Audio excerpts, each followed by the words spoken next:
Looks like we've all filed in, and it's my pleasure to be the host tonight and to introduce our third Psychological Humanities and Ethics lecture and the last of the fall 2020 term. And what a term this has been, I'll say that.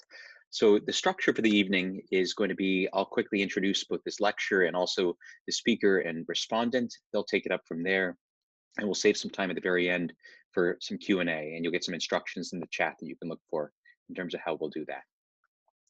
For those of you that are tuning in for the very first time to this lecture series, the purpose of the series is really to create a type of sustained and hopefully impactful dialogue that addresses enduring questions that are at the heart of human existence, and that hopefully can also expand our language for and responses to human suffering and human potential in the world. That's the heart and soul of what we're doing here. And the core idea is to bring together thinkers and practitioners from various disciplines for the purpose of speaking to salient social issues in more creative and imaginative ways. So, I don't know, technology seems like it might be a salient issue these days. Here we are doing this via Zoom, and so much of our life is mediated through technology. So it seems as though it could be a very useful thing to consider that together with some of the deeper ethical questions of import on that topic. So that's what we're doing here tonight with Dr. Severson, Eric Severson, and Mookie Menalili. So excited to be here with you. I'll introduce Eric first and then Mookie right after. Eric is a very dear friend and someone with whom I've worked a lot over the last decade and a half. We've written a lot of things together. We've commiserated about the state of our world together quite a bit. He's a fellow Levinas scholar, someone that has actually given me quite a bit of guidance and mentorship over the years with regards to how to bring Levinas to bear, in particular on the field of psychology.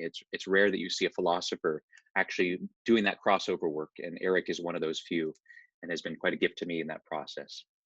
He earned his doctorate from Boston University a long time ago, so the competing institution down Commonwealth Avenue. We'll forgive him for that for the moment. He, a decade before that, received an MDiv, so he is one of these people that, again, lives in the cusp of multiple different types of disciplines and dialogues. He's currently on the faculty at Seattle University and teaches here at Boston College as well, and is one of our beloved faculty members too. Some of his books, the one that's going to be coming out just this next year is Before Ethics, and tonight's talk actually is somewhat derived from one of the chapters in that wonderful book, and so I'm looking forward to getting a preview of that. Levinas, Philosophy and Time by Duquesne University Press is another one of his just amazing, groundbreaking works, and there's a lot of edited volumes he's been a part of as well. We've done a few of these together, Memories and Monsters, Race, Rage, and Resistance in the Wake of Trauma, and a few others. So just delighted to have him here tonight. Every time I hear Eric talk, I feel as though I walk away a little bit more electrified around things that we should be worried about, things that we should be bringing ourselves to in very creative and hopefully more morally rich ways. So glad to have you here, Eric. And Mookie will be Eric's respondent. I've had the pleasure of working with Mookie over the last few years, teaching together, doing some research projects, building programs. And this year, he'll be co-chairing the psychology and the other conference with me. Very excited about that. He's a great a mix between being an incredibly playful human being and also a unique interdisciplinary mind. Get this will capture that. Received his degree in civil engineering from Loyola Marymount University, moved on to get a theological pedagogy degree from University of Notre Dame. After that, of course, because he wasn't done yet, had to get a master's in theological studies as a dual degree alongside of his clinical social work degree here at Boston College. So if that's not a restless soul who's seeking truth and trying to do good in the world, I hope that captures something. Mookie's now, after he's graduated from these things in private practice and also an active researcher in a morality lab on Boston College's campus. And if that wasn't enough, he is a chef, a boxer, a personal trainer, and is going to open up a tea shop in his later years on the West Coast. So there you go. So I'm going to hand it off now. Eric, please take us into this journey. Thank you, David. The title of my talk is The Golem, Ethics and Technology, but I want to open with a few words of gratitude. First of all, to David, thank you for the kind introduction. I'm thankful to the Lynch School of Education and Human Development at Boston College and to the Psychology and the Other Institute for the invitation to participate in this important lecture series.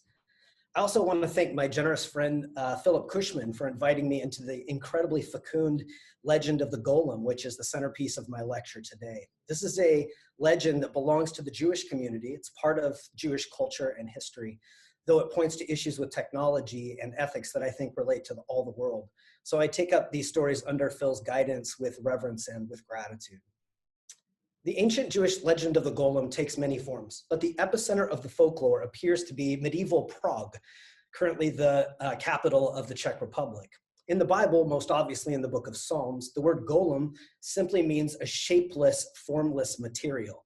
A set of legends arose in the 16th century, however, about the magical ability of some rabbis to form a kind of animated clay humanoid that could come to life and protect the Jewish community.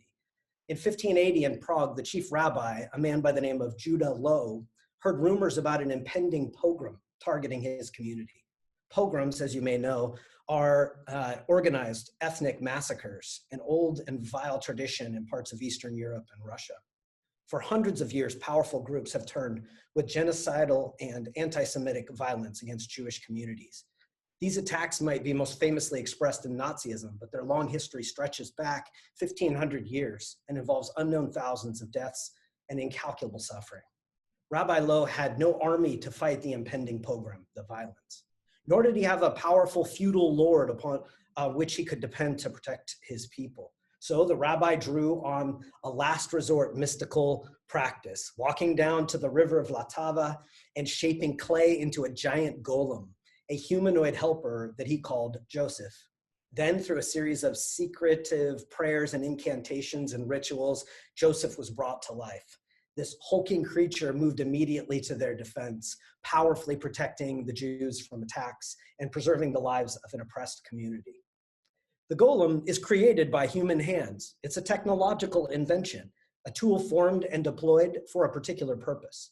My lecture this evening takes the legend of the golem to be a cautionary prelude to modern technology's ethical implications. The history of technological developments are grim. They're full of violence and exploitation. In addition, advances in technology have reliably, across history, tilted resources and safety towards powerful institutions and people already in positions of privilege. Technological progress is crucial, though, for innovation in medicine, for fighting poverty and hunger, for connecting people to one another, for the production of a world that is safer and more just. But asking questions about specific technology, from dialysis machines to cell phones to nuclear physics, we should be aware first that technology influences our relationship with the world. My suspicions, the heart of what I'm doing in this lecture tonight, are two concerns about technology. Number one, that we must attend to an often undetected way that we inject ethical presuppositions into our tech. And number two, we must investigate how technology, in turn, surreptitiously influences us, particularly the way that we think about injustice and relate to one another. We must, I think, excavate the roots of this problem if we dare to hope for a future in which every technological advance does not immediately create and exacerbate oppression. In this lecture, I explore these overlapping concerns through the Jewish mythology of the Golem and the lessons that these stories offer concerning technology and rest. I don't think the world needs another movie or scary television show to awaken us to the dangers of modern technology. More films and TV shows will come, of course. We're highly entertained by that which we fear, after all, and we are scared of robots. Attempts to think seriously about technological advances like artificial intelligence have led to dire predictions about our contemporary world. One of them is this book by Amy Webb. It's called The Big Nine: How the Tech Titans and Their Thinking Machines Could Warp Humanity. She's a quantitative futurist, whatever that is. In her doomsday scenario, which Webb believes we can avoid if we'll heed her warning, there's a quiet genocide at the hands of AI-driven nanobots that we cannot see, as we are powerless to stop them from invading our bodies. Webb joins a chorus of voices that have anticipated our doom at the hands of technological advances and monstrous enemies. Beneath her alarmism, Webb is talking about a worrisome problem. Machines may someday wake up with dangerous results, and it's important for companies and countries around the world to proceed with caution, with an awareness of the dangers that technological advances. Fear of this future, however, drives various global responses to the power of AI, an anxiety that leads to an escalation of technology designed to win an AI arms race. This is, of course, far from the first scramble to leverage technology for domination. As with all the others before it, the fear of losing this race will often justify any collateral damage caused by winning it. Awareness of these dangers is a good start, but we're going to need ethics to help make sense of the overwhelming number of options for thinking and acting on technological issues. Before ethics, we need to consider deeper issues at work in the relationship between humanity and technology. I don't set aside these frightening problems of nano weapons and missiles and such, but I seek to excavate a serious problem that exists, that underlies all of modern technology. Technology has a logic of its own, a mode of thinking and being that influences those who make use of it. And I reflect on the Jewish mythology of the Golem because these legends wrestle directly with the morally ambiguous logic of technology. If we're going to think ethically about tech, we must evaluate that logic that we use to create and deploy our machines. We can also learn from this story, I think, crucial lessons about how our technology trains or teaches us. Among the problems that I want to identify this evening is the fact that technology teaches us to be restless. We can shudder in the theater at the all too possible futures that unfold in the Matrix or the Terminator. We can also fear with Amy Webb and company the grave dangers that AI and other technologies present for our future global life together. However, the noise and the drama of these threats may hide a problem that lies beneath. While we wring our hands about the terrifying possibilities of AI, the everyday work of technology continues to steadily reinforce the structures of oppression. Technology is most dangerous because it pretends to be neutral, unraced, ungendered, unbiased, unsullied, colorblind, and therefore innocent. As Ruha Benjamin argues in her book, Race After Technology, she calls it the new Jim Code. It's the employment of new technologies that reflect and reproduce existing inequalities, but are promoted or perceived as more objective or progressive than the discriminatory systems of a previous era. Jim Crow laws, at least, were at least somewhat explicit about their racist logic. As support for discrimination is written into the coding of our tools, though, the sources of and solutions for injustice are sometimes frustratingly difficult to identify. The problems remain visible, though, and obvious, statistically undeniable. Educational inequality, wage gaps according to race and gender, police brutality, environmental disasters that target persons of color and oppressed communities. Discrimination can be made illegal, but these injustices will remain unmoved if they're supported by the logic of our modern tools. Modern science and the technology that it created evolved from the European era called the Enlightenment, a time that gave us René Descartes, Thomas Hobbes, Immanuel Kant, and many of the other founders of Western philosophy and ethics. These thinkers emphasized the importance of objectivity, individualism, and neutrality. And their work has deeply influenced a wide range of modern fields, including the sciences, technology, psychology, and medicine, overtly and covertly repeating the assumptions that technological tools are neutral by default. They're not. Excavating the roots of modern technology does not constitute a rejection of those tools.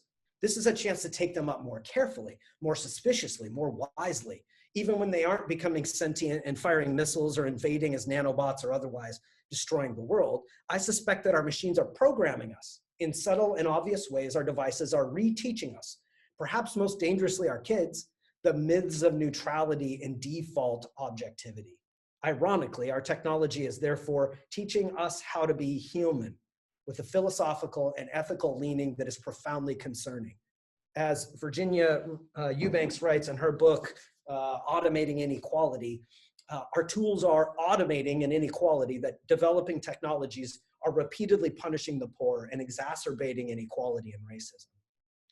In addition to his incantations, the rabbi adds one really important touch to bring the Golem Joseph to life. On the forehead of his clay sculpture, he etches the Hebrew word emet, which means truth. I want to talk to you about more than one way we can think about that word truth. The ancient concept of truth, the Hebrew concept, was far more expansive than that modern translation seems to connote. Truth today is about factual veracity. The word true today actually can stand for just about anything that is not verifiably false. The emet that was placed on the forehead of the golem Joseph is actually the same word for truth that appears in Psalm 85, which reads, "Truth springs from the earth." The word emet is actually translated more often faithfulness rather than truth, probably because the more literal translation of truth fails to gather together some of the richness of the meaning of this word. The emet on Joseph's brow was an emergent, faithful truth, an organic truth, emblematic of crops yielding produce, or seeds pushing out of their shells, fruit blossoming on the branches of trees, and corn stalks reaching for the sky. The emet on Joseph's brow was an emergent, faithful truth, an organic truth that we can see happening in the physical world around us, moving up from the earth. The truth of the material world pushes here towards its maker, towards the heavens. In the Midrash, which is a collection of rabbinical teachings and meditations on the Torah, it's suggested that the very structure of that Hebrew word, it has a solid base of the letters, that it actually looks like the very foundational concept of truth that it is. Truth here, this word emet, it's not a property of words, their falsehood or their veracity. To be true here is to be solidified to the earth, to emerge from the elements faithfully oriented towards goodness, towards God's goodness. Truth is therefore not something one tells, but a way of being a creature, a manner of having flesh. Truth grows like a seed from the ground. We should note here the stark difference between truth as it's presented in the Torah and other modern scientific understandings of truth. Modern truth is packaged up for transferability, uprooted from the place and time of its origins. The roots for this mode of thinking are from the Latin linguistic tradition, represented by the word veritas, a word from which we get words like verify. For Latin speakers, veritas insinuates correctness, frankness, clarity, accuracy. For something to be true, it is this inflection that we use. It's supposed to be universal, synchronous, and rational, and verifiable. Emet, on the other hand, indicates truth that's rooted in a particularity of a place and a time, an earth and soil, faithfulness to the ground from which it springs. Truth as fact, veritas, has little regard for these components, comes from above, from the universals. There need not be a conflict necessarily or a binary separation between these two forms of truth, emet and scientific truth. Oftentimes they'll work in tandem or agree with one another. Perhaps more frequently, though, there will be overt differences between truth as faithfulness and truth as fact. To the person looking for emet, the portable and transferable truth of veritas will feel cold and alienated from reality. To the person looking for veritas, the Hebrew notion of truth, and by the way, the Greek one too, which I don't have time to get into, aletheia. These forms of truth are messy, they are earthy and conditional and open-ended and vague. The difference may be subtle or it may be cataclysmic. Inasmuch as the world finds itself deadlocked on ethics and on what is true, what is fake, what is biased or subjective, we are wise to explore and raise awareness of epistemic diversity. People know the world differently and find truth according to different modes of thinking about what makes something true.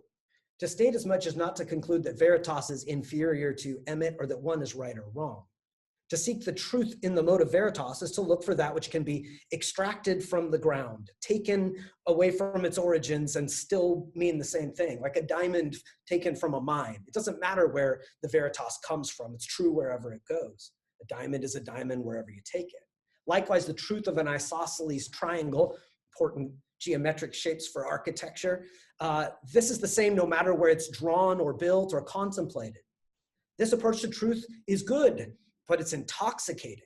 It synchronizes and stabilizes a world full of overwhelming diversity and chaos, but it also ignores all the forms of truth that might emerge in the particularity of lived situations and bodies in communities. Who first realized that parallel lines never intersect? The answer is a trivial answer. What matters is that we know it and that we can design our world according to that verifiable, veritas truth. Before I return to the story of Rabbi Lowe's golem, It's important to point to the relationship between modes of truth and economic production. In the Latin mode of truth, goods can be commodified. If goods can be commodified, they're superior to those that cannot. That which springs from the earth for a farmer can be exchanged for money. And money is useful for universal purposes, purposes other than what you can use a vegetable for. It's difficult to pay an electric bill with green beans. Once the beans are traded for money, the money becomes truer than the beans, more verifiable in more places than the beans. Money is the beans with all the particulars distilled away. The diamond that's carried anywhere means the same thing regardless of where it came from. There's an updraft to this way of thinking, which carries people away from the land and toward the high rise, away from the farm and towards Wall Street, away from the beans and toward the cash. In her beautiful book, Belonging, A Culture of Place, this one here, Bell Hooks writes of the importance of agriculture for Black Americans, particularly in the southern states. She identifies the poisonous idea of racial uplift, which encourages Black folk to emulate the culture and the habits of affluent white people. This force pulls people not just away from the land, but also away from organic and interdependent spaces of solidarity and healing. The veritas of hegemonic power lies in money, in this thing above us all, in the control of production, in the consolidation of power. For Hooks, resistance, solidarity, and healing are possible through what she calls, quote, a restoration of our relationship with nature, unquote. This is not principally about learning to grow vegetables, but it's about resisting the alienation of the productive process, about power and truth that emerge not from above, not from the almighty dollar, but from the ground, from the local community, from the faces and bodies of people around us, the earthy places of communal connectivity and responsibility. The legend of the golem is agrarian. It's organic and it's earthy. He springs from the clay and he returns to the ground when his work is done. At times, he even works as a farmer, though Rabbi Lowe's golem was called into being for the emet of protection. He was also asked, and he faithfully stood guard against the mobs. And another interesting thing about that golem, he would grow in size and expand to meet the size of the enemy that he had to face or had to defend them from. He was kind and gentle. He was organic. He carried my son Luke loves the game Minecraft, and they have golems in Minecraft. And the golem in Minecraft always carries around a flower, a gentle beast. Some legends make him a helper around the farm. He had to do things like pick up boulders and move them out of the way so that crops could grow. He would lift timbers and help put houses up. It's very important, though, for the golem Joseph to be deactivated before the sun went down on Friday. This was the beginning of the Jewish Shabbat, Sabbath, and the humanoid was not to work on the day of rest, a point that I will return to in force in a few minutes. To deactivate the golem, Rabbi Lowe simply had to erase one letter from the word emet, the aleph, the first letter. This erasure transformed the word emet to its opposite, the word met, which means death, inertness, stone. Here again, we find truth very different when it comes in the form of emet. The opposite of veritas is falsehood or lies, but the opposite of emet is inertness, stone, deadness. The golem is animated by this aleph, but it's not a toggle switch.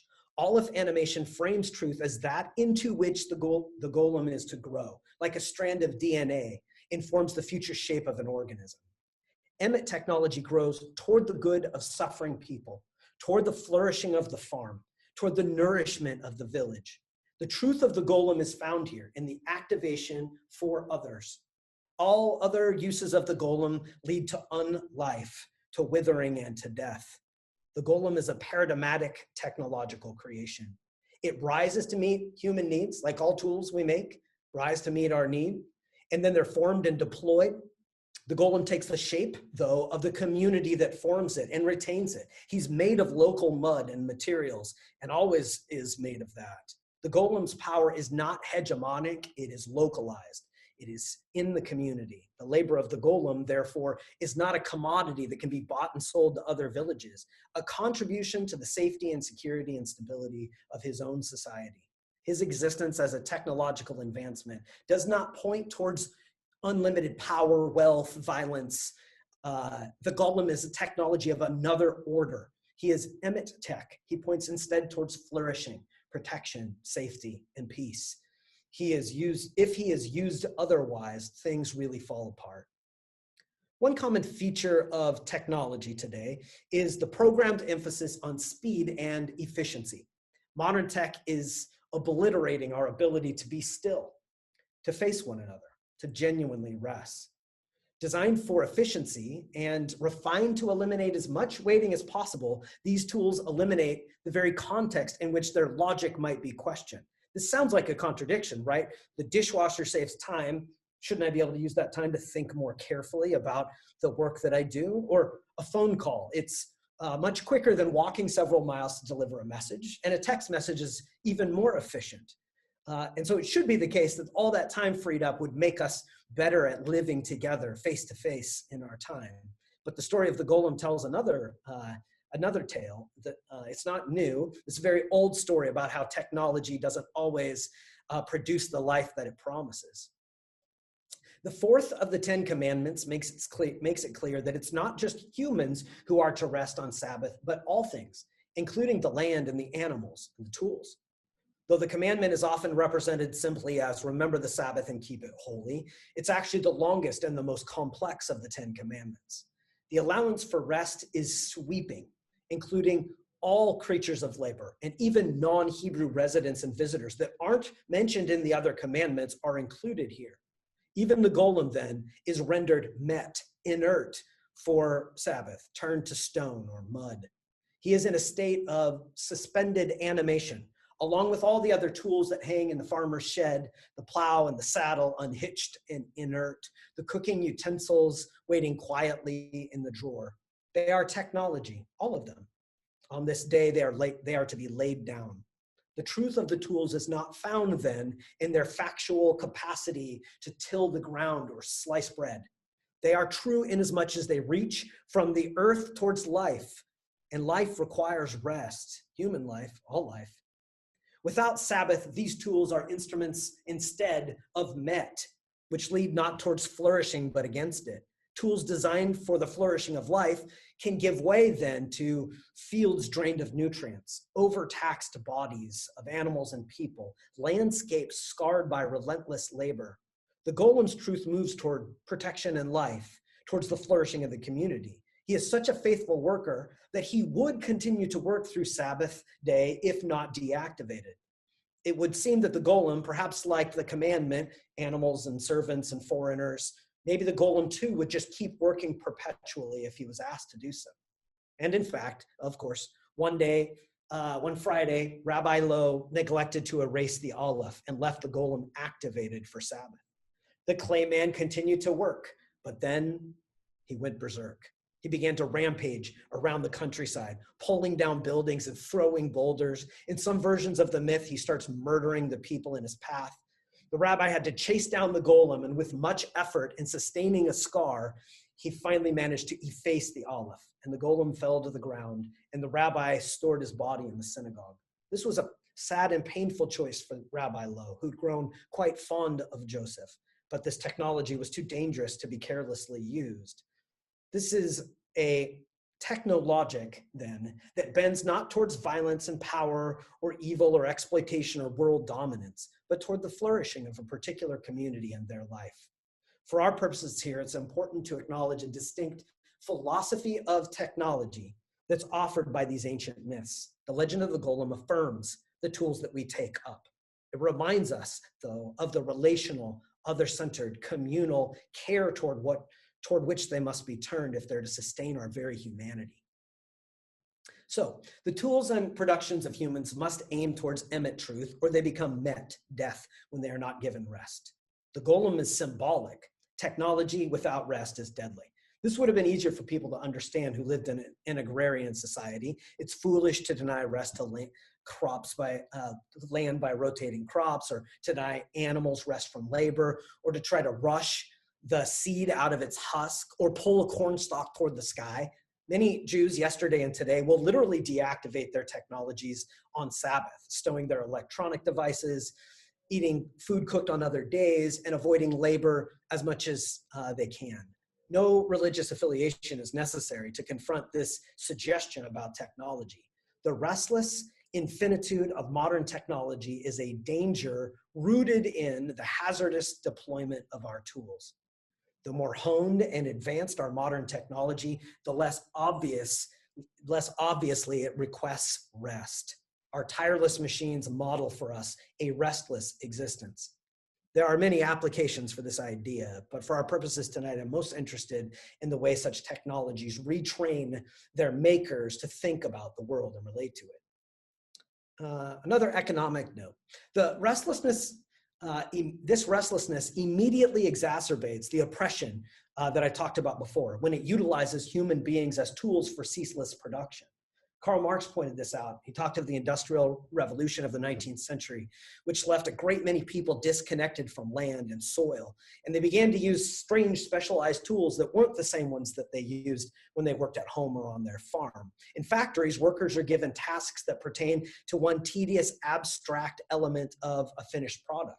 On the assembly line, the laborers fashion one fragment of a product that they could never afford to buy, which is sold to someone else for a profit that benefits people that they may never even meet. This is what Marx calls alienation. Work, which Marx thinks is a very fulfilling and central part of what it means to be human. Workers are alienated from their land as well as the fulfilling aspects of their labor. The tools used in the factory are specialized. They're not the same ones that you use to make clothes or build your home or repair things. They are not the same ones you use for cooking at home and otherwise are not conducive to domestic life. So the power structures of the factory move not from the ground up, but from the top down. And the work environment is no longer a place then of collaboration and community, but often competition for the sake of maximizing profit. The Emmet tech of the Golem has no place in the factory, where all labor points to the universal commodity of profit, and the means of production are then tightly controlled. There is one veritas, one truth, and it's money.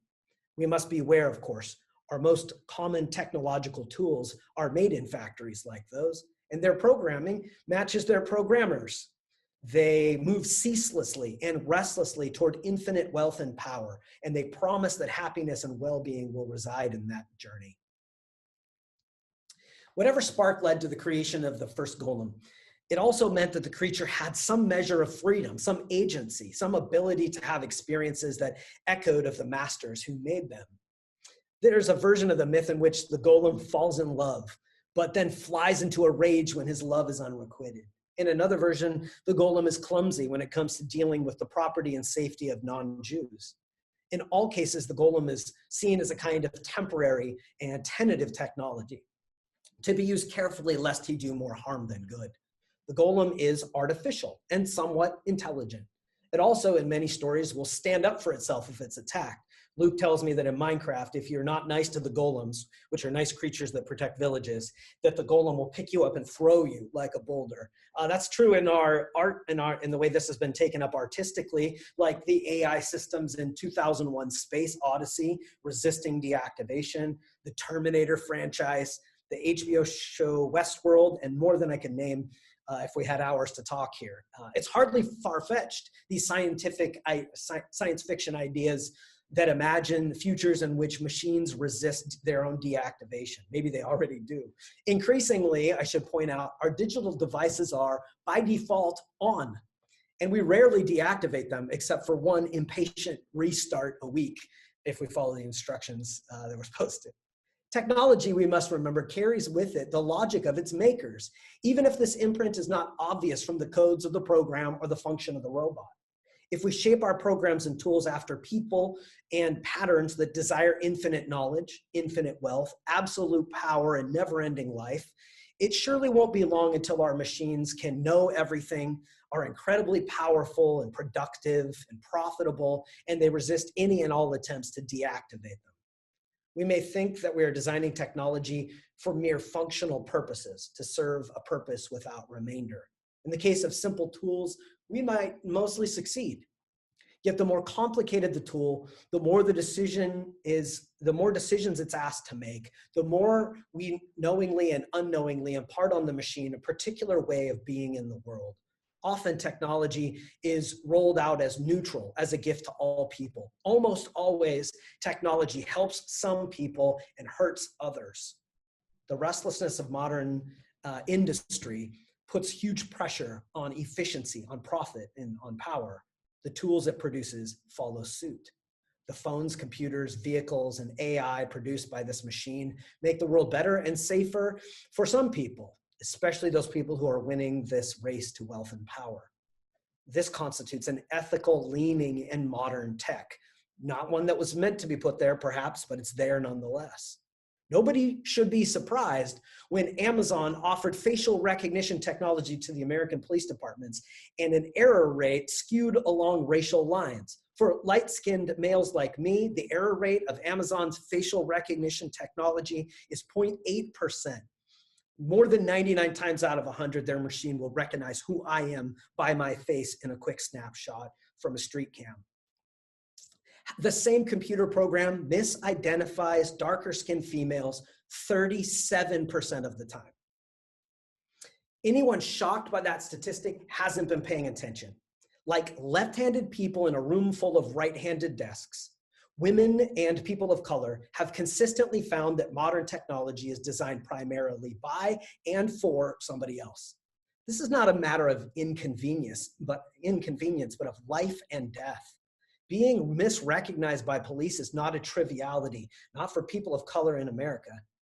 Consider the contrast with the Emmet tech of the Golem, which emerges not to assist the powerful, but the weak, the oppressed, the vulnerable. Some of the rabbinical legends served as warnings against the attempt to convert the Golem's earthy and protective power into hegemonic expression.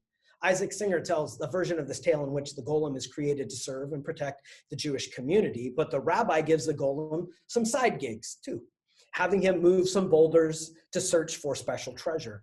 When he finds the treasure, the rabbi asks him to lift up the boulder that covers the gold, and the Golem refuses. After all, this is not emerging from his Emmet truth, but from the rabbi's greed. As soon as he realizes he has successfully disobeyed or refused a command of his master, the Golem gains his sense of autonomy and independence, and he just sets out on his own, destroying obstacles that are in his way, falling in love, and challenging the powers of the world that he encountered. The line that was crossed by the rabbi and Singer's cautionary retelling is greed. Technology that was meant to enrich and protect is turned into something deeply dangerous. The rabbi in the story already had everything he needed. Gold would just provide him with resources to make him superior to his neighbors. Here, too, technology turns from Emmet to Met, from life-giving work to death. We see in the rabbi's choice to pursue gold treasure a significant change in the work of this technology, an attempt to rewire work that was for the people to different ends, for privatized wealth. This is an effort to beat plowshares into swords. The capacity of the Golem is a farm.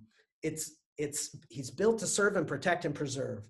The work is turned over with immediacy, without debt or without remainder to the community. Money, on the other hand, creates a gap between the work and the enjoyment. Work for stored riches is a violation of the emet of a Hebraic tool. Money is a peculiar technology, after all, with its own logic and its own lecture that I won't get into now, but it has a way of programming the humans that wield it. The Golem freezes in front of the boulder that covers the money. Moving boulders is what he's designed to do. The truth of his emet is precisely found in this duty. But to move this boulder, to unconceal a pile of gold, turns his boulder moving truth away from its faithful expression. This breaks him loose from his moorings and uproots him and turns him into a rampaging beast. After refusing the command, he falls in love. He goes off to look, and that seems like a way to try to make the world flourish again, right? Even if he is a golem. And the rabbi, of course, has to work hard to deactivate him. And now in this section, next section of my lecture, in the book, I trace how this works in the philosophy of Hannah Arendt and Emmanuel Levinas. I don't have time to do both, so I'm going to do some work on Levinas here, but I think Hannah Arendt is really helpful in rethinking how we might frame work and technology. The classic narrative of the tale of the golem turns the tale of the golem into a story that reinforces the importance of rest, of Jewish Shabbat. The point I'm making here about Jewish Sabbath observance is not exclusively, of course, a theological one. For help in thinking about the relationship between technology and ethics, I want to turn to Emmanuel Levinas. He was a Jewish philosopher who often incubated his philosophical ideas in his religious writing and then delivered those ideas in the framework of secular philosophy. For Levinas, we are inclined to encounter the world through a framework given to us by the competitive, survival-based logic of being. Like other animals, we humans find ourselves gathering the things around us to ourselves. The objects we encounter in the material world are sights and sounds and objects and food and experiences. They're taken from the world and into the self. This consumptive, appropriative mode of being in the world is this consumptive, appropriative mode of being in the world is likely to make us see other people and their suffering as episodes in the more primary story and experiences and needs of the self. For Levinas, the instinctive original disposition of human persons is for the self. If Levinas is right, then the Sabbath suspends this egocentric activity. It pauses the technic process of productivity. Sabbath refuses labor, even the labor of a horse, in order to provide meaning to the whole of the week. It is in this mode of rest that we can see the momentum of our tools, which pull us away from one another and toward production. One problem that develops during the work week is the conversion of human relationships into something instrumental in order to make money. The world is full of suffering, after all, some of it caused by the profiteering under which I labor, and some of it happening alongside me as I work. Either way, for the one who labors, the other person is rendered oftentimes a peripheral concern. This can even be the case in helping professions. Physicians can treat patients like science experiments. Teachers can treat their students like material to be molded. Social workers can treat clients as cases to be cleared and filed. Levinas questions whether philosophy has any grounds, however, to deem the other person any less important than the self. Is the suffering of a poor child less important than a rich one? Does a black life matter less than a white one? Our societies are structured as though this is the case, however we might speak of democratic equality. Levinas is proposing something that hegemonic systems cannot tolerate. The authority of this person, the one before me who suffers, to question all the systems and forces that oppress and marginalize her. More than that, the suffering of the other person appears for Levinas to be something that exceeds and confounds understanding. Is the pain of the other person truly subject to my understanding? For Levinas, it is not. And this means that philosophy has a real problem when it tries to justify the suffering of other people. In fact, Levinas believes that the otherwise objectified world of material things is broken open by this encounter with the face of another person. Here in the face who suffers, particularly, the human being encounters transcendence, something that exceeds and confounds knowing in the objectified sense. The truth of the other person is not something to be known or possessed, the emet of the other. It's not something available for veritas. The event of encountering the suffering of another person takes then not the form of knowledge or even understanding principally, but of responsibility. The article that exposed this racial bias in Amazon's facial recognition system, that came out in 2018. Very clear, scientifically showing just how bad this system was. Amazon, of course, resisted calls to disable their system. Instead, they just promised to get work adjusting their algorithm. It was only after the 2020 police killing of George Floyd and the global response to systemic racism in law enforcement that followed that Amazon finally suspended temporarily the use of this system by law enforcement. Meanwhile, day after day, the suffering of people whose faces were misrecognized by the system was dismissed as an error or glitch. Modern technology operates first in service of the dominant class. Any suffering this creates for oppressed groups is tolerated because the tech serves the systemic structures that made it possible. Levinas has claimed that the face of the individual other, the person in front of me, has the power to suspend the systems of society and then call me into a unique responsibility to this face. For Levinas, this is a saving moment. The insular existence in which I'm living for myself is a cyclical trap. Everywhere I turn, there is only me, my objects, my experiences, my isolated and lonely hell. The other person in their need, in his hunger, in her thirst, cracks open this tundra and opens me toward life, toward the other person, toward responsibility. This opening of the world is a fundamental, utter interruption of the totalizing, appropriating, and possessive and objectifying mode of knowing that so often leads to suffering. For Levinas, the need of the other is philosophy's most important and most difficult problem. The salvation that comes from others begins with facing, with listening, with openness to the superiority of the other's need. Indeed, after this encounter, the tools in my hands and the systems that created them are all looked at with a healthy suspicion. Our technology, with its presumptions of innocence and neutrality, is complicit in the racial inequalities that it steadily reinforces. The face of the other person makes us aware of this. And so, no wonder Levinas is philosophically interested in the Sabbath, which insists that controlling and manipulating machinery of human work grind to a halt. The golem must rest on the Sabbath, as all things must rest. But the reason for this rest is perhaps not obvious in a world that is all about production. An impoverished philosophy of Sabbath makes the weekend, the break, the rest, all about the productivity. From this mindset, people should get time off so that they can be more productive, happier, and healthier, and therefore continue to be reliable employees. Surely the Sabbath rest does sometimes provide respite for people who've worn themselves out through a hard work week. But I don't think this is the right way to contemplate the importance of Sabbath, or the right way to think about rest more generally. If the Sabbath is merely some kind of replenishment for the week, then the meaning of life is found in the work and not in Shabbat. But for Jews, Sabbath is not just about resting up from the prior week and getting ready for the next one. This is a time for community, for solidarity, for facing, for family. Profoundly, observant Jews do their best to suspend all their modern technology and a bunch of ancient tech too on this holiest of days. Life's meaning is to be drawn not from those tools or the work they produce, but from faces and people, from shared space, from solidarity and care. In Sabbath, the tools rest, the land rests, the foreigners rest, the animals rest, precisely because the real work of being human happens when people sit face to face with one another. This is the central human moment, when humans face each other in peace, in repose. Humanity, like the golem, loses its moorings and sanity and falls to greed and violence when we lose sight of this most fundamental orientation of the human person. The golem is a machine that works like a plow or an ox, but the Torah is very specific about this Sabbath. The golem needs no rest, but that's not the reason why it must be regularly deactivated. Like today's highly efficient machines, a day of rest is unnecessary for this creature. The golem requires no food, no rest, no fuel, no encouragement, nor does my computer or my phone or my automobile. Actually, my truck needs rest. When Rabbi Lo forgets to deanimate the clay man on Friday night, all hell breaks loose. The golem continues to work, to violate the Sabbath, and his programming goes haywire. The rabbi has to scar himself then in order to stop this creature from wreaking more havoc.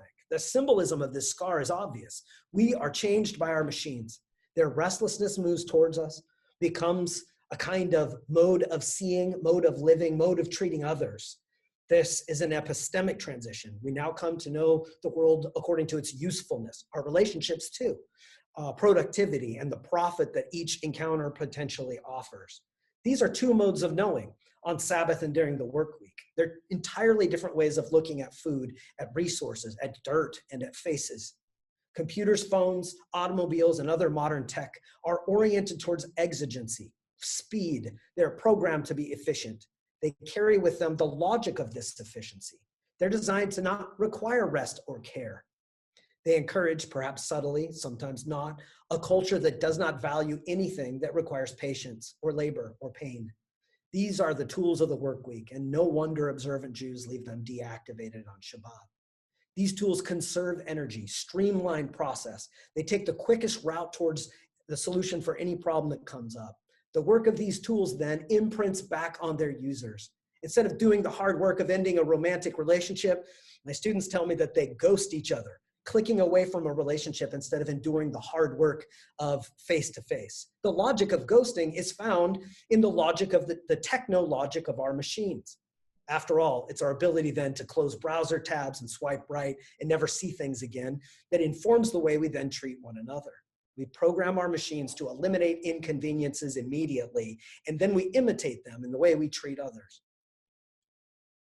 Perhaps there's some future world that lies in front of us in which our technological creations turn against us and make us pay. This is certainly the stuff of good stories, but the real point of the Golem is about our relationship to one another, to our work, to our art. The crucial aspect of Sabbath is not merely a religious tradition, but a fundamentally human one. It hardly needs to be said. People find their gazes pulled to their phones and their computers and away from the faces of others. People walk past suffering in the streets, staring down at little mini computers. A Sabbath attitude toward technology is not a Luddite rejection of tech.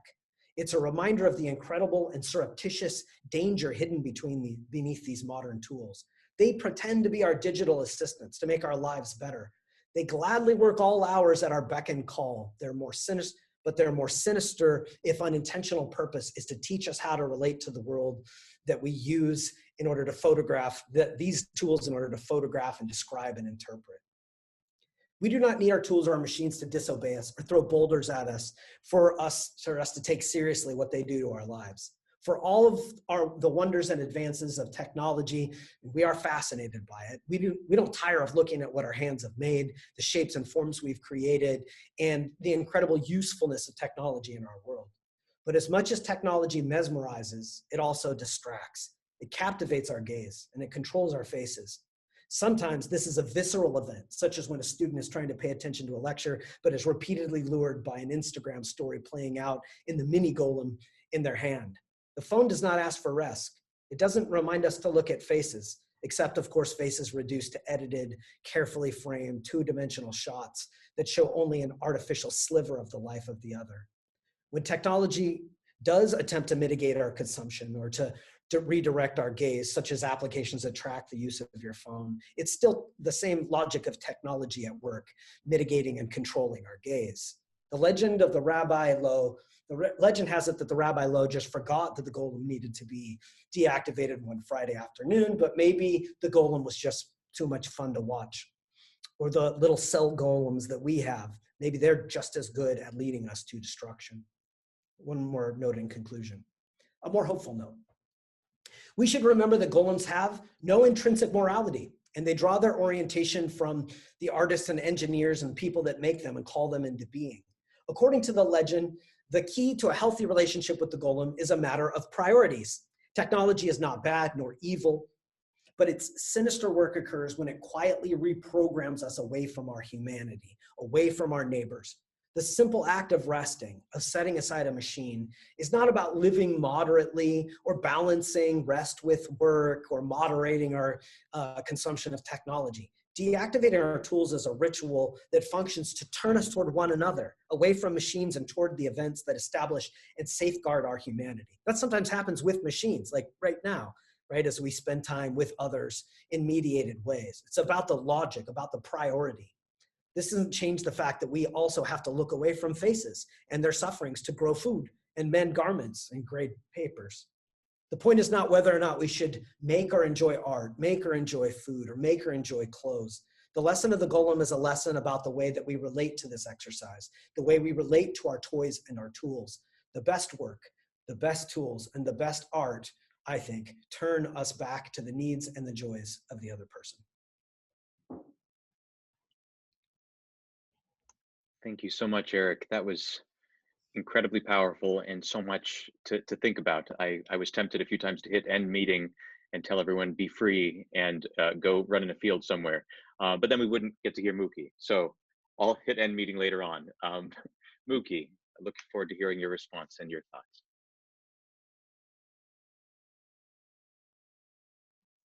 Yeah, wow. I'll begin with a quote.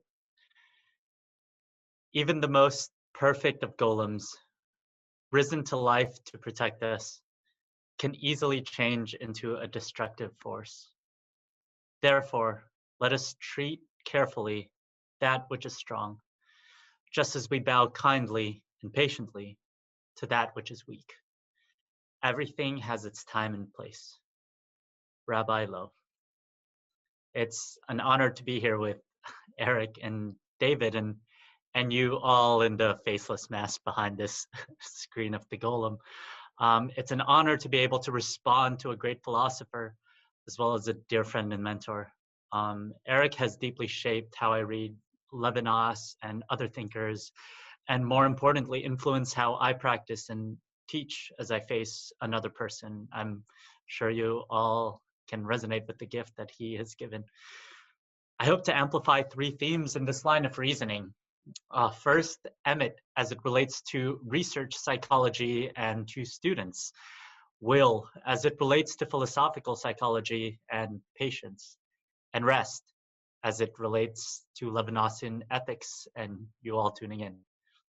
Like each of you tuning in, we are each responsible for balancing many hats in this crazy year in society, hats which seem to continually be infused by the logic of technology.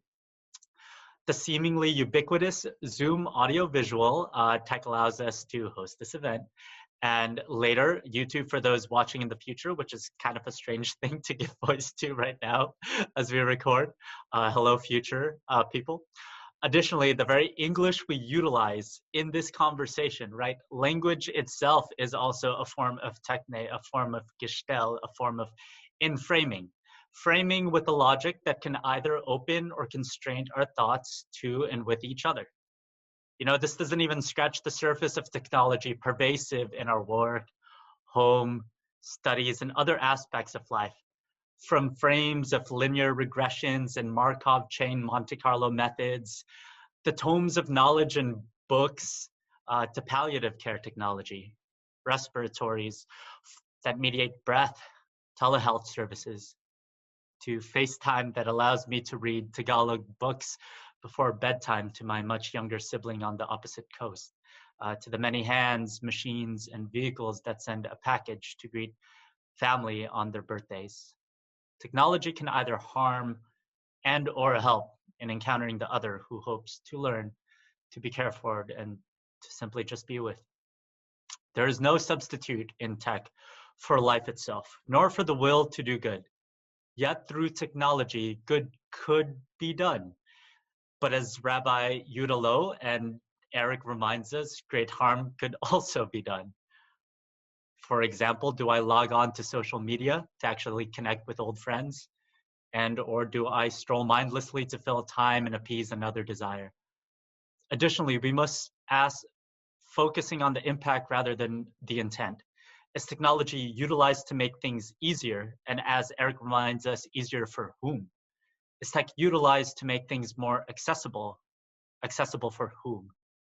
So let us take Eric's invitation to think a bit deeper about the golems in our life by way of Emmett, Will, and Rest. A quote to start each section, because you know Eric's work is just so rich. A quote from Eric's work: for Latin speakers, veritas insinuated correctness, frankness, and clarity.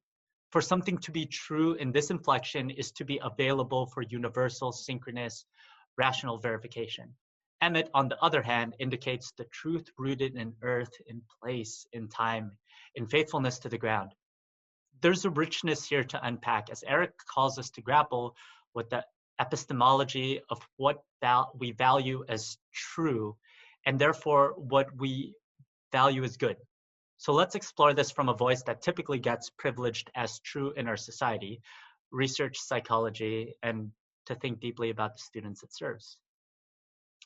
So as we learn and teach about the world around us, we need to think deeply on what we privilege as true.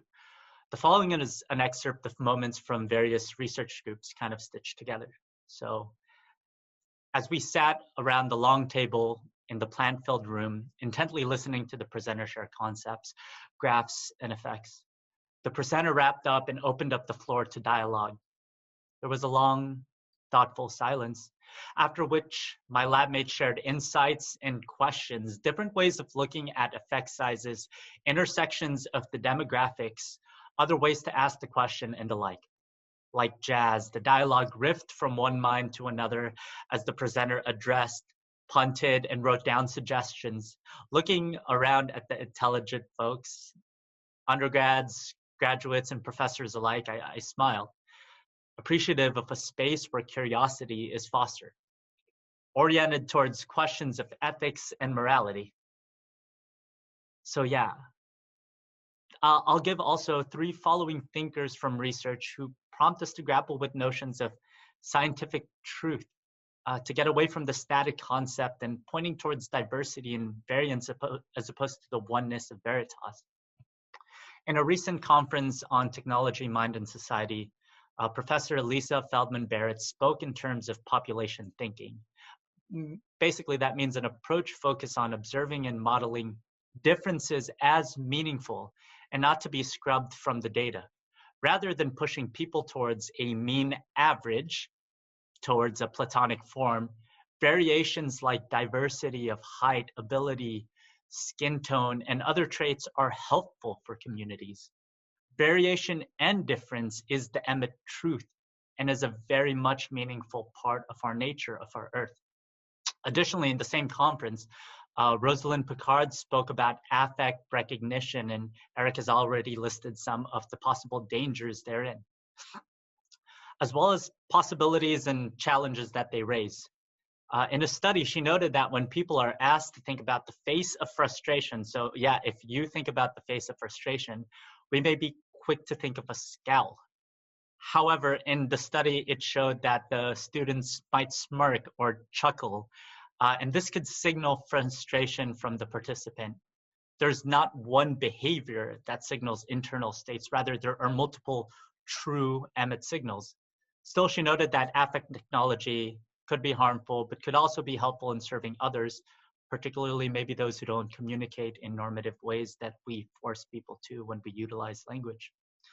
Particularly, finally, Richard McElreath, who teaches Bayesian statistical modeling in the Max Planck Institute in Leipzig, had some interesting notes. He also begins all of his lectures with the quote of the Golem, which I shared in the beginning. As he jokes to his graduate students in his online lectures, all statistical models are false and some are useful, which is really good for researchers to hear once in a while, right? Like the Golem of Prague, he warns on the over-reliance of our Golem. McElreath knows that we cannot offload responsibility to the golems we build in computer modeling. As we employ statistical models, we must ask the ethics behind the extrapolations we draw from them as we share with others. These researchers note truth closer to Emmett than to veritas and the ethics therein. Like the research models, golems are of the messy earth and serve a purpose, not only for ideal knowledge's sake alone. We may study to figure out something true of the world, yet what types of truth are we looking for? What types of truth are we privileging? Is it towards a mastery to collapse others into, a Procrustean bed to shove people into?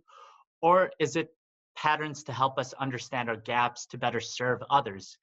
Is it towards a mean average that may be true, or towards diverse communities, in particular human others who are true? In addition to academic rigor, these are important underlying assumptions to analyze as it informs how we teach the next generation to think. Epistemological evaluation between Emmett and veritas is important as I employ my golems in the face of the suffering other. As we pivot towards therapeutic experiences, let us reflect on Eric's prompting on the will, breath, and voice of golems making golems. So in his work, another quote on the will that kind of infuses the golem. So quote, according to the Talmud, the earthling, and Adam means red clay, ground earth, was first a golem kneaded into a shapeless husk, and then the breath of life was breathed into the golem to animate it. The notion of the golem does not typically refer to the original creation story, but to human beings imitating this act of creativity. The golem is an early example of robots making robots. I kind of chuckled at the point there. This point also has be reflected on golems as an extension of will that we imprint upon them, the emmet that we put on their forehead, but also how they may reverberate and imprint back on us, as Eric has said. This will be the thickest portion of my response, so bear with me. Let's explore the second point by adding voices from philosophical psychology, and more importantly, promptings of the human other as a patient. So continuing the first reflection, the emmet of the person before me in therapy invites me to grapple with notions of will, of breath, of voice, and from what orientation my golem should be coded towards. For example, an excerpt from my therapy notes. As I sit in my therapist rocking chair with tomes of knowledge in the backdrop of my Zoom to signal knowledge or something like that, I listen into the experience of the person sharing their sacred stories. As I pour myself a cup of tea and hear their stories being poured out, I could quickly find myself beginning to sort the person, to cut up their narrative, stitching together their symptoms and reconfiguring them into categories I have chosen. However, I catch myself as the patient cracks a joke and smacks me back to the human person in front of me. I smile and recount their reflection back to them in their own words, asking if their words had them thinking or feeling anything else. They continue making meaning of their own experiences as I offer different paths of questions and bits of neuroscience and philosophy should they ask for it. Otherwise, I stick to the words that they have chosen. I sip my tea and breathe deeply to empty the forge of my mind, making space of the sacred stories happening in the saying in this moment, ready to be curious and surprised by this human other. So here, let's add 3 additional notions from philosophical psychology as we tune into Eric's reflection of golems employing golems. First, from philosopher Emmanuel Levinas, who notes that the human other escapes the concepts of my mind. Here's a long quote. The face of the other at each moment destroys and overflows the plastic image it leaves me. To approach the other in conversation is to welcome his, her, their expression, in which at each instant, he, her, they overflow the idea a thought would carry away from it. He says that this is the doorway to infinity, the face of the human other. For Levinas, the patient before me draws me out of the prison of my mind, of my solitude, away from my interiority towards exteriority. Secondly, philosopher Maurice Merleau-Ponty notes that the crisscrossing nature of relationships as chiasm through our flesh, the emmet of our flesh. Chiasm is an intertwining, an entrelac, similar to an ABBA pattern or an interior to exterior, exterior to interior pattern. Additionally, Merleau-Ponty notes our being is porous rather than the dissociated mind-body split. A quote from him, flesh is not matter, is not mind, is not substance. Flesh is a sort of incarnate principle. My ego is not simply an I projecting my will into this world and the ghost of a machine that I am. It's not an I inflecting, creating golems to serve me for my own mastery, whether we will it or not. Whether I want to call it transference or countertransference, secondhand, joy or trauma or empathy, this flesh is our element of our being in this world. The patient imprints back upon me, my golems imprint back upon me. Relationality cuts both ways. And finally, psychologist Viktor Frankl notes that we are drawn to a will to meaning beyond solipsism of the self. Unlike Freud's pleasure principle or Adler's will to power and goals, Frankl notes that the human person is first and foremost meaning-filled creatures. This is not just philosophical musing for him, but out in reality, in the emmet of the earth of the world. A quote from him, I wish to stress that the true meaning of life is to be discovered in the world rather than within one's own psyche.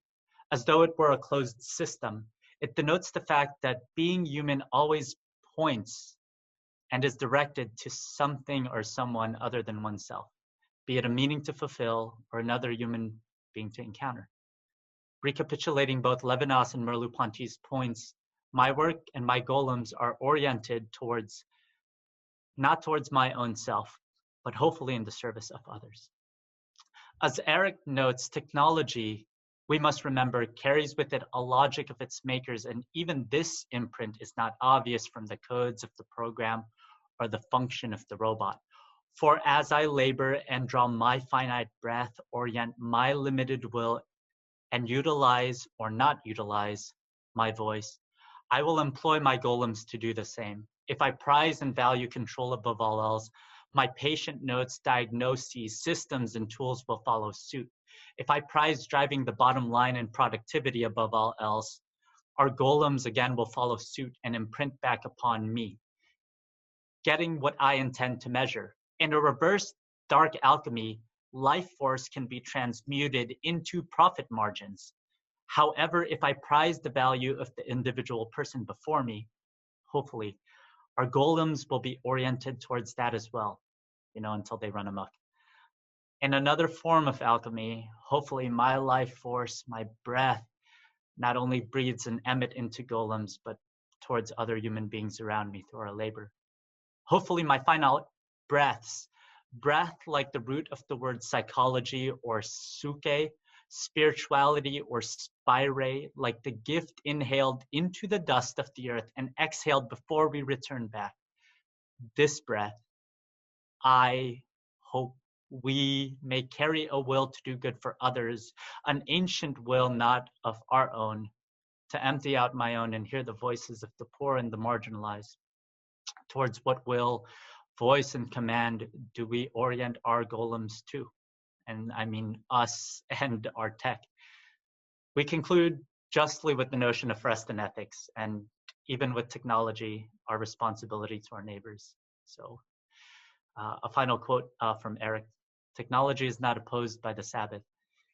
It is the day which consecrates the work of the other six. Even after its rampage, the body of the progolem is laid to rest with sacred ritual. The meaning of technology bends not towards violence or evil or exploitation or world dominance, but towards the flourishing of human life. We end with Eric's powerful conclusion in this chapter on the golem. To echo forth the very same invitation to rest, we'll keep it brief, and provide pauses and reflection on our own roles as audience. So let's explore this final topic with an ear towards the day of rest as a responsibility to the other. Building on notions of emit through living diversity and the extension of a will to serve others, I invite you each to recall memories that surface as I call forth the following. Perhaps unlike what we're doing now, when's the last time you were able to, close your laptop and set aside the computer, phone, emails, notifications, and got to enjoy a meal with a loved one, whose face kind of surfaces for you there? Rather than spinning concepts about a person and or fears of what a person might say in your mind, when was the last time you bore your heart, shared a cup of tea or bourbon, and had a heart-to-heart with a dear friend you haven't reached out to in a while? Rather than easing into the comfort of control, when have you been derailed from your scheduled routine plans or jarred out of your music or podcast listening by the voice of a friend saying hi, or a beggar asking, or even a stranger? When were moments when you were able to experience life in a meaningful way? And what is a life worth living for you and for those whom you are responsible for? Eric reminds us that Sabbath is also restful, but first of all about communities facing one another. In Sabbath, the tools rest, the land rests, the foreigners and animals rest, precisely because the real work of being human happens when people sit in peace and repose. Our smartphone golems are set aside because they have the ability to attest our gaze and diffuse the uncomfortability of looking into the windows of the soul of the other. It is precisely this why we must rest from work, not merely to go back to work the next day, but to gaze at Emmet, to gaze at the truth of each other. For Levinas, this is the saving moment. Rest and the other are interruptions, ruptures in the timeline of my own. It's not about understanding or mastery, but transcendence beyond myself. rather than merely thou shalt and thou shalt nots, as if commandments are rooted in the I. Ethics on this level is rooted in the responsibility of community and the call of the suffering others. In conclusion, we are human beings, ve'anoki afar va'efar, who is but dust and ashes. Our golems mediate our help or harm, even as we intend them for assistance in navigating this world. As many thinkers have noted, we should be wary when we believe that we have complete mastery over the golems, the world, and more importantly, each other. Indeed, we should think deeply on the place of emit, will, and rest as we fashion tech. What logics have we infused into them, and for whom are they serving? For in the end of it all, you and I will rest. Dust and finite breath is the emmet of our lives. From dust we are, and to dust we shall return. Tech and golems may append our timelines and imprint back upon us, though no amount of tech can erase the truth of our finitude and flesh. And yet there is something beautiful about this. Of music in a small beach bar, the smell of fish tacos wafting through the air, and the taste of beer shared with friends, of deep sighs in a therapy room, sniffling of tears, and the thinness of the veil as sacred stories and memories are unpacked by another, of wide-eyed amazement in a classroom, echoes of question asked now and long ago, the desire to grapple with our finitude, our prejudices, our morality, and our ethics, of laughter in a flyaway shuttle stop, the embrace of tiny hands of siblings amidst the over-encumbered weight of luggage, weight of the heart, of warmth of bread broken and shared with and for others, of life broken, shared with and for others. For as I suspend the hopes and judgment, I am surprised by the variation in the data set in society, and by the curiosity of the students in front of me. As I rest the diagnosing forge of my mind, I hear my patient's voice in their particularity and surprising stories. As I take a pause to breathe and ask my golems to do the same, I encounter reality. Rather than the ideal veritas of what I want it to be, I encounter the emmet of the world as it is, and the real needs of the others I am called to serve by an ancient voice. Ameas me, pasque oveas meas, secere me. Thank you, Eric, for these enriching promptings, and thank you all for thinking more deeply in technology with us. Thank you so much, Mookie, for taking us even more deeply and I would say far more personally and across the different domains and scope of the, like you said, the hats that we wear and the many places that we find ourselves inhabiting and what this looks like. So thanks for inviting us more deeply into that.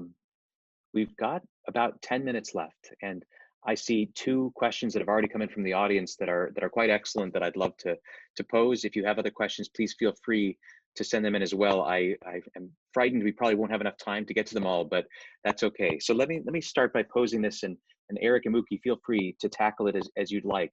The first one comes from Jonah, and it says, how do we think about balancing these two conceptions of truth, the earthy, nuanced, embodied truth, and the strictly empirical, factual veritas in our current era, where this line has been not so much blurred, but in many ways displaced altogether with unreality, with innuendo, with conspiracy theories, which seem to stand opposed to either conception of truth, especially in light of the fact that this current atmosphere has evolved precisely as a consequence of the spread of certain types of technology? That's such a great question. Thank you, Jonah, very much. Eric, you're still muted. Oh. Am I? The mute button is not activated. Can you hear me? Okay, sorry. Thank you, Jonah. That's a really great question. It's a little bit like standing in a field full of mud or sewage and like holding a sponge and thinking, well, what do I clean up? Like, what do we do now that truth has been turned into this sort of abstract and eventually subjective reality? So now conspiracy theories run wild. It doesn't seem like there's any way to like bite back against this mess or fight back against the way that truth is being tossed around through news and fake news and the accusations of bias running in every different direction. And this is it's a huge problem. It's part of what I have in mind in this chapter for sure, to try to ground truth somewhere else other than in that game. However, it's hard I don't have a simple answer to Jonah's question. I would say that if we learn anything from this Emmett way of thinking about truth, that it is less concerned with having the right truth that you can broadcast to the whole planet, rendering it in statistics in a way that'll convince everybody. And it's really more about neighbors. I mean, it may not be that we can convince our neighbors to think better about the environment, better about one another, better about how they're treated, better about race, better about the influence of sexism and homophobia and transphobia, all these things that are around us. But I don't think it's going to start on Facebook if a change is made. I really doubt it's going to be that perfectly crafted tweet that appeals to both Emmett truth and Veritas truth, and then the world is just settled and all these phobias disappear. It's going to move from the ground up, from people caring enough about neighbors to love them and talk to them and teach and insist on justice in the community and in the face-to-face relations with others. And since we're short on time, I don't know how many more questions are coming. I hope more. Can I address Donna's concern connected to that one, David?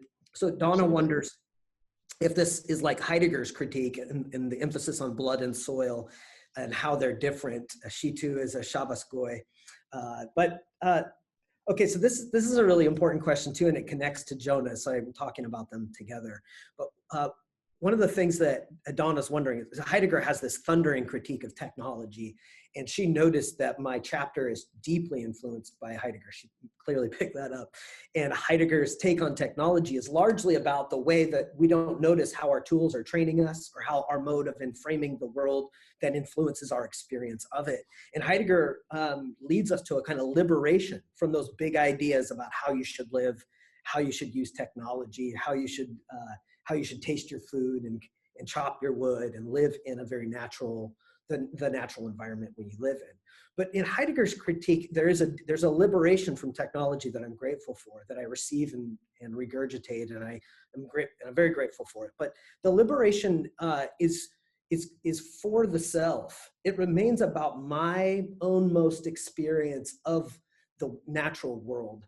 The Golem and Emmett technology is a faithfulness that turns, the Golem is turned toward the suffering other, not towards nationalism, as you might be vulnerable to in a blood and soil philosophy, not towards my better experience of the world. This could be framed that way, right? Stop listening to what everyone says on Twitter or TikTok and just taste your food and enjoy the field outside your house, or go on a walk or take a hike or grow your own vegetables or something like that. But those are still egoic inflections of this renovation I'm advising of the way we think about technology. They're not about justice principally.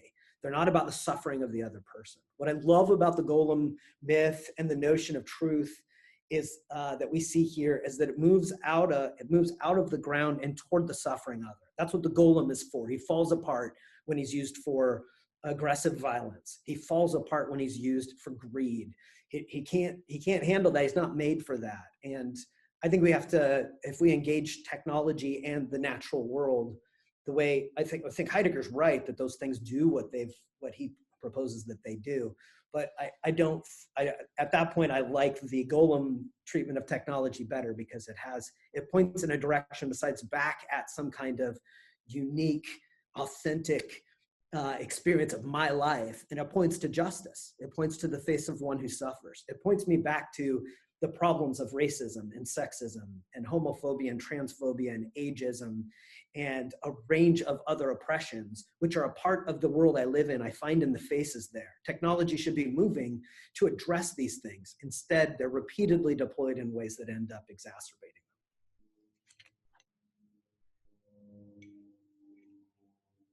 them. Luki, I don't know if you want to say anything or if you want me to pose another question. Yeah, I want to be mindful of time. So yeah, that was wonderful. I'll get the next one.